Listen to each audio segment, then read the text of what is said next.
Resumindo, a capitalização proposta pelo Paulo Guedes / Bolsonaro é só para inglês ver, só conversa fiada. Ele está dizendo que isso é só um indicativo ali para, em 10 anos, com essa economia, isso poder ser a base para entrar para o regime de capitalização. Embromação. Aliás, o Paulo Guedes é mestre nisso. Ele vai conversar com os governadores, com os senadores, ele diz o seguinte: olha, o que eu defendo é menos Brasília e mais Brasil. Eu quero é que o dinheiro vá para os estados, vá para os municípios. Brasília não é para ter dinheiro nenhum. Ele fala esse discurso, mas na prática tudo que ele quer é para Brasília, tudo que ele quer é para o governo federal, não quer repartir nada com ninguém, quer tirar dos trabalhadores pobres, quer tirar os benefícios do BPC, tudo para ficar na mão da União, infelizmente para atender essa coisa que tem sido crônica no Brasil, que é o financiamento de dívida e enriquecer aí os banqueiros, né? É impressionante, esse é o grande problema do Brasil, esse é o grande problema do Brasil. E olha, pode parecer uma coisa complexa, mas vamos ver assim, uma análise assim, superficial. Passe ali na Monsenhor Tabosa. Você deve ter passado na Monsenhor Tabosa nos últimos... É impressionante, deve ter 70% das lojas fechadas. Os números são os seguintes: 220 mil pontos comerciais fecharam no Brasil nos últimos 3 anos. Quer dizer, o comércio está quebrando no nosso país. Se você vai para a indústria, que é outra atividade importante, 13 mil indústrias fecharam no Brasil nos últimos 3 anos. Né? Se você vai para o serviço, você vê também que boa parte dessas lojas até eram lojas de prestação de serviço.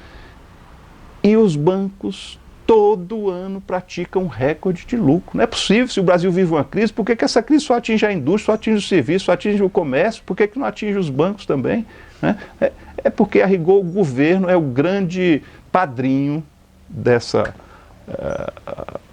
sequência, né, recordista todo ano de ganhos de capital. O Brasil deixou de ser um país em que o empreendedor seja beneficiado. Se você faz alguma coisa, você vai atrás de um financiamento, esse financiamento vai lhe custar o negócio no futuro. Só quem vai ganhar dinheiro é o banco e você vai quebrar.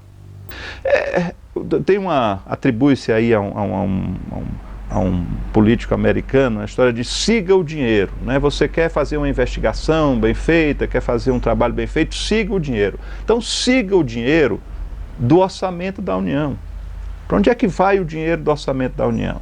E aí você vai ver onde é que está o problema. Se o déficit na Previdência, alegado por eles aí, é 230 bilhões de reais, lembrando que isso aí tem benefícios sociais, lembrando que nesse cômputo desse déficit não está levando em conta 30% das receitas por conta da DRU, a desvinculação de receita da União, né?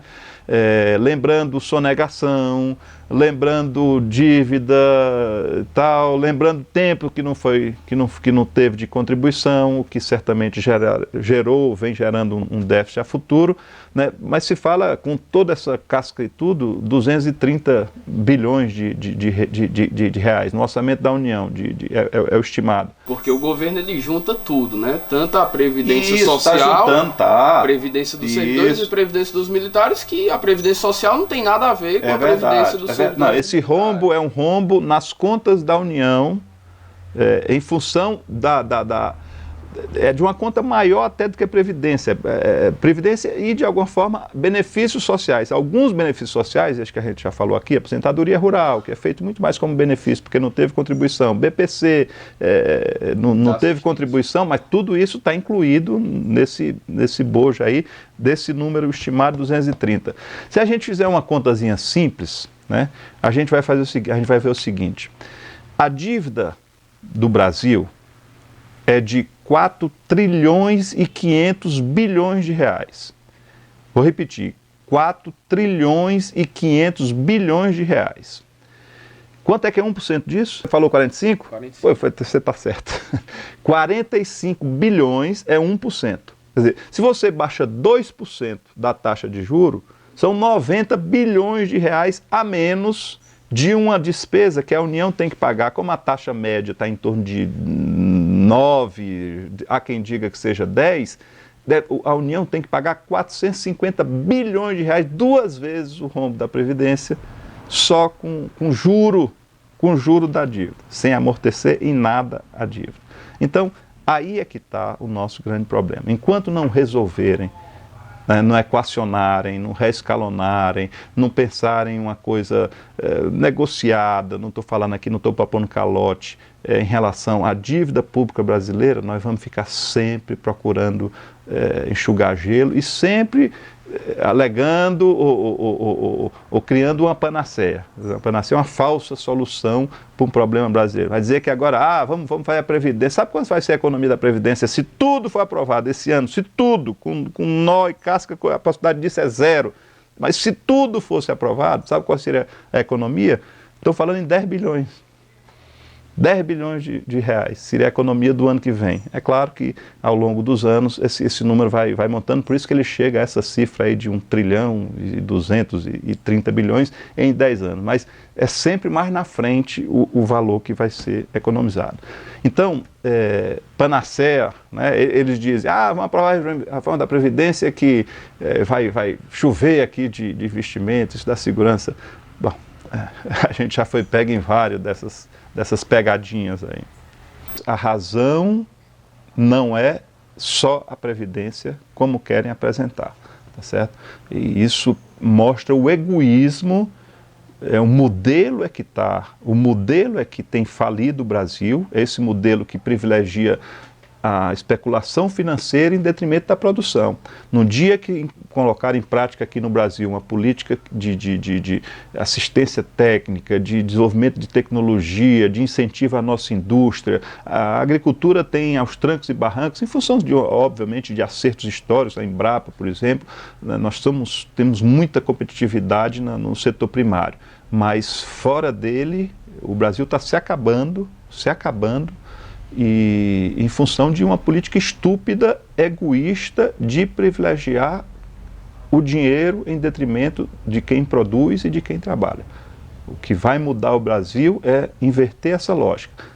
Só Previdência, é claro, tem vários buracos, tem um buraco na Previdência, tem um buraco eventualmente em diversos outros setores, assim, se você consegue apartar setores, mas o fundamental no Brasil é uma política de prestigiar o capital, a especulação em detrimento de quem trabalha e de quem produz. Isso é que precisa ser invertido. O grande sugador do recurso público, eu vou feito uma ladainha e repetir, é o sistema financeiro, são os rentistas que não trabalham, nem produzem e vivem de explorar o trabalho e a produção dos outros, tá certo? E o poder público é fundamental para assegurar 2 direitos, né? Que se a gente deixar que a nação vire uma selva, as pessoas não vão ter, né? O pobre não vai ter direito a viver, porque vai morrer.